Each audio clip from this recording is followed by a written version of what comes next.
Hi, my name is Charles, biologist and plant expert with Ivory Organics, where we grow cool plants. And today we have the honor and privilege of being here with Paul Talley, where he's offered close to dozens of varieties of cuttings from his fig orchard, as well as the infamous Edgar Valdivia, who's been sharing his world famous yellow longneck fig cuttings with us for many years as well. And then we have Bill Brandt, one of the CRFG members, as well as the other gardening group known as the Organic Gardening Club of Ventura County. Yes. I got it all. So I hope you enjoy this lesson where we're going to be sampling for the first time ever dozens of varieties of figs, so you can hopefully taste test with us. You guys are doing it virtually, whereas we're actually going to get to try these and hopefully share our opinion towards the end of this on which one were our top 1, 2, or 3 varieties that will hopefully influence your decision for our next, now it's going to be our 6th annual free fig cutting giveaway that we do, thanks to the generous donations of all the members here. I hope you enjoy this lesson. Enjoy. I think the appropriate place to start would be the yellow longneck. And we're going to try to get one. As you can see, this is small. You know, these things get to be tennis ball size. So, you know, those are big figs. They have I would call it a melon flavor. And I think that, I don't know how else to define it, but I think we have enough people here that we should actually reach some type of conclusion. Emily? Thank you. Bill? Eddie? You get it, are you? I'm good. Okay, here we go. Okay, so it peels well. Yeah, for me and my family, we typically peel our figs. I know a lot of the viewers out there that eat figs eat it with the skin. I can kind of do it both ways, but I just want to show like the peelability, super easy, yellow longneck figs. Flavor, does anybody want to share? I find just a little bit of mild honey flavor. Just Honey a little flavor, sweetness to it. Yeah, I could see that. Check those out. Okay, big Operato. And these are late season Operatos. You can see the drop of honey coming out of there. These have been allowed to dry down the tree. As you can see, they're a bit shriveled. And this is, for, just for the record, all of the stuff that's coming off the trees is non-irrigated. Most of the times you have a drop of honey on there, like you can see right there, that prevents insect infestation. Well, it doesn't prevent it completely, but it, you know, it certainly helps. You see how tight the eye is on this. So it's one of the reasons you get away with leaving these to hang on the tree, because with that tight eye, you know, it prevents stuff that would eventually climb in there. For like the Mercedes Black VS, which has a much bigger eye on most of them. But we're gonna cut this guy right here. And you can see the color. It's kind of frightening, really. It's like really beautiful. And this guy here, you can see we're starting to turn more brown. Now, these are the more ripe. This is the more ripe one, and this one here is going to be another one of those. The early fig always wins the beauty contest. Okay, in the terms of like this guy, if he was bigger, you know, would probably beat out like these two, which once they start to turn a little brown. But anyway, go ahead and try these, and Ed, everybody grab a piece or two and let me know what you think. Here we go, I'm gonna go for a beauty contest. Here's a couple more, Emily. Thank you.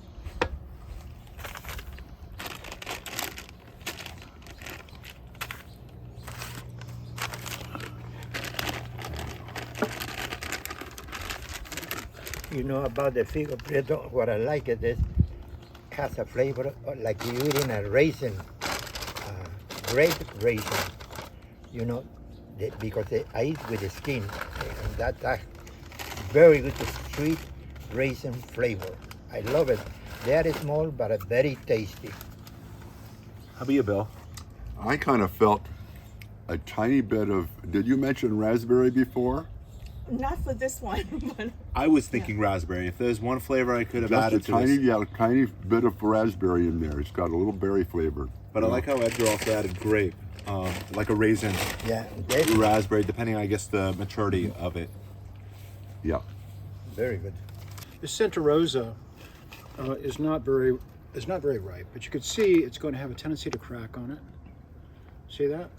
A big fig, large fig, and when grown properly, this thing here, when you water stress it, those cracks get deep. The whole thing is just absolutely stunningly beautiful fig, and a very good one. But we do not have a completely ripe one, so this is just going to be a For show. yeah. And you can see, you know, with all this on the white on the outside, that's Very thick skin, no? It's not, no, it's not just ripe yet. it's not ripe. When it's perfectly ripe, this stuff here is going to shrink to the same as, say, the Operatos will. It just gets really, really. Go ahead, help Concentrate. yourselves here. Strawberry Vert, and this one's you can see that really deep color on it. This is my favorite Adriatic. Okay, here we have an old school fig, Monstrous. Okay, There it so is. there you go. Look how pretty I it mean, is. it's going to win the beauty contest, but there's nothing to it. And if you take a look at it, it looks like a steak. Look at that. A marbleized steak. That's true, it does. Well marbled steak. I yeah. never thought of that before. I don't know, for some reason. I mean, just the white and the way it's like built into the red. It's like value. Please, Lord, be good. I think it needed another week. Oh, Top part of it might have made it. Look at that. Now that one there, I think, is fantastic. And again, the name of this Look at variety? Look at the way this thing's rolling out of here. Monstrous. Monstrous. Yeah. Monstrous. I'm gonna have to Monstrous. or make a mess. Monstrous. Monstrous. Here, try it. See what you think.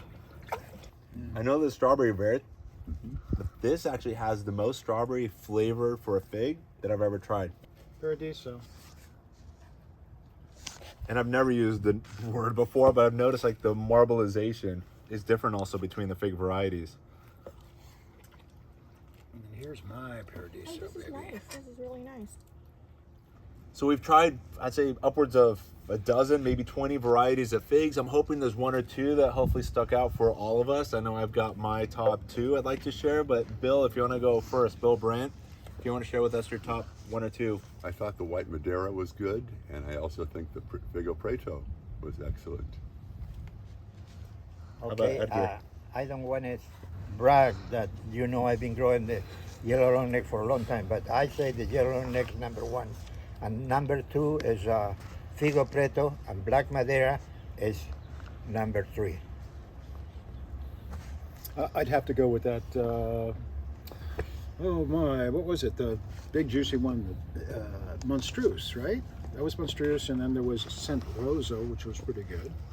And that's unusual for me because usually I'm like a big Black Madeira Fig Operato guy, but I guess I'm just getting so jaded on them because I mean there's so many of them, but there's not that many of those, so I tend to have appreciation for them. Monstrous is definitely one of my favorites, and the other one is Martinica Ramada, just again from the beauty of just watching these figs ripen from what looks like a Panache Tiger to that beautiful color and flavor on the inside. Absolutely amazing. I'd say those are my top two. And then Emily Chan. So my favorite one from today of the tasting for the dark figs was Fig Operato. And then for the green figs, I really liked the ripe Monstrous. It was a lot, it was light years ahead of the less ripe one though. Yeah. One last thing in conclusion, I've noticed a lot of your fig trees are painted. So I remember last February when we collected the fig cuttings, we used the Ivory Organics 3-in-1 plant guard Is to that one? protect Yeah, your white stuff, right? protect your plants from in the summer damaging summer sunburn, in the winter sun scald, and then insects and rodents from damaging any of those protected surfaces, any holes or cracks, pruned surfaces. We pretty much protected all of that, and I see that your trees are thriving and growing well and staying cool. Yeah, they are doing. They are doing pretty well. But then I would like to mention too, you know, that where he lives and I live is in Simi Valley, and we get extremely hot weather in here. We get to 106. Yep. Last year was one day 116, and in winter we get into the 28 and 30. So the weather is kind of tough. But sure. I'm glad the figs love heat, so that's good. But too much heat then damage the figs at all. Yep. So, you know, you have to be always lucky when you're gonna buy your property. If you are into growing fruit trees, location is very important because you want to know what type of trees they can grow in the area where you're gonna live. Very important. As Edgar Valdivia mentioned, be aware of your growing area, what your climate is, both your hottest hots and your coldest colds, so you grow the right foods there. And California Rare Fruit Growers is a great way of seeing what your community is doing, so you can integrate some of those fruit. And again, as the name implies, California Rare Fruit Growers is not just for California, it's for growers around the world to basically network with one another and see what can be grown and to grow the things that you can't buy at the market. And that makes your food priceless. And to learn more about California Rare Fruit Growers, go to crfg.org. It's here on the screen, or you can click on the link in the video description below. I hope you've enjoyed this lesson brought to you by Ivory Organics, and if so, be sure to give us that thumbs up and share us with your gardening friends and family. As always, keep growing with Ivory Organics, and wishing you all happy Bye. gardening.